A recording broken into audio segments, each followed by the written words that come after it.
Lyca production சுபாஷ் கரன் மற்றும் red Jain movies தயாரிப்பில் உலக நாயகன் கமல்ஹாசன் நடிப்பில் பிரம்மாண்ட இயக்குனர் சங்கர் இயக்கத்தில் உருவாகியுள்ள இந்தியன் 2 வரும் ஜூலை 12 முதல் உலகமெங்கும் உங்கள் அபிமான திரையரங்குகளில்.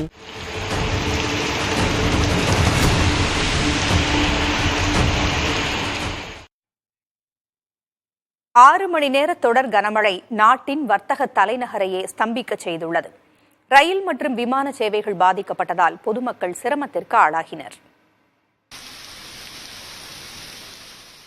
பருவமழை தீவிரமடைந்துள்ளதால் மகாராஷ்டிர மாநிலத்தில் கடந்த சில நாட்களாக கனமழை பெய்து வருகிறது.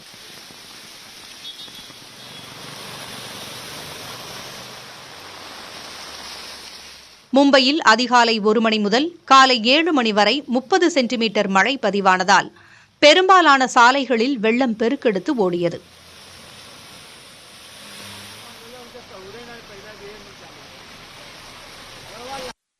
அந்தேரி, தாதர், குர்லா உள்ளிட்ட முக்கிய பகுதிகளில் போக்குவரத்து முற்றிலுமாக முடங்கியது.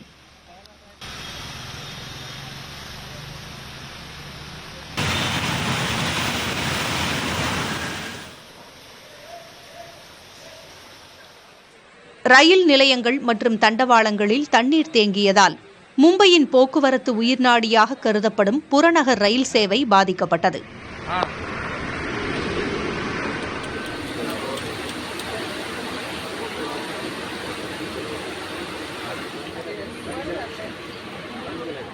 கனமழை மற்றும் மேகமூட்டம் காரணமாக 50 விமான சேவைகள் ரத்து செய்யப்பட்டன.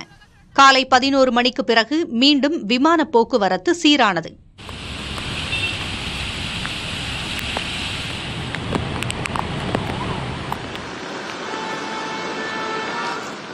முன்னெச்சரிக்கை நடவடிக்கையாக மும்பை, ரத்னகிரி, சிந்துதுர்க் ஆகிய மாவட்டங்களில் பள்ளிகளுக்கு விடுமுறை அளிக்கப்பட்டது.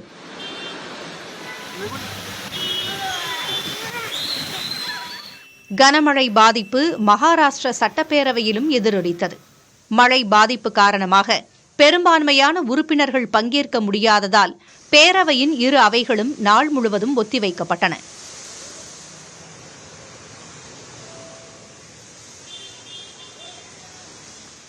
மேலும் கனமழை பாதிப்பு தொடர்பாக முதலமைச்சர் ஏக்நாத் ஷிண்டே தலைமையில் ஆய்வுக் கூட்டம் நடைபெற்றது. இதில் மாநில பேரிடர் மேலாண்மை துறை அமைச்சர் அனில் பாட்டீல் மற்றும் உயரதிகாரிகள் பங்கேற்றனர். இதில் மீட்பு மற்றும் நிவாரணப் பணிகளை துரிதப்படுத்த வேண்டும் என்று ஏக்நாத் ஷிண்டே அறிவுறுத்தல்களை வழங்கினார். முன்னதாக அமைச்சர் அனில் பாட்டீல் மற்றும் சட்ட மேலவை உறுப்பினர்கள் சென்ற ஹவுரா ரயில் மழை பாதிப்பால் தாதர், குர்லா ரயில் நிலையங்களுக்கிடையில் நிறுத்தி வைக்கப்பட்டது. இதையடுத்து அமைச்சரும் சட்ட மேலவை உறுப்பினரும் ரயிலிலிருந்து இறங்கி தண்டவாளத்தில் நடந்து சென்றனர். இந்நிலையில் நகரில் வரும் 10ஆம் தேதி வரை கனமழை பெய்ய வாய்ப்பிருப்பதாக மும்பை வானிலை ஆய்வு மையம் தெரிவித்துள்ளது. இதையொட்டி மாநிலத்தின் பிற பகுதிகளிலிருந்து தேசிய பேரிடர் மீட்புப் படையினர் மும்பைக்கு வரவழைக்கப்பட்டு தயார் நிலையில் வைக்கப்பட்டுள்ளனர். லைகா புரொடக்ஷன் சுபாஷ் கரன் மற்றும் ரெட் ஜெயின் மூவிஸ் தயாரிப்பில் உலக நாயகன் கமல்ஹாசன் நடிப்பில் பிரம்மாண்ட இயக்குனர் சங்கர் இயக்கத்தில் உருவாகியுள்ள இந்தியன் 2 வரும் ஜூலை 12 முதல் உலகமெங்கும் உங்கள் அபிமான திரையரங்குகளில்.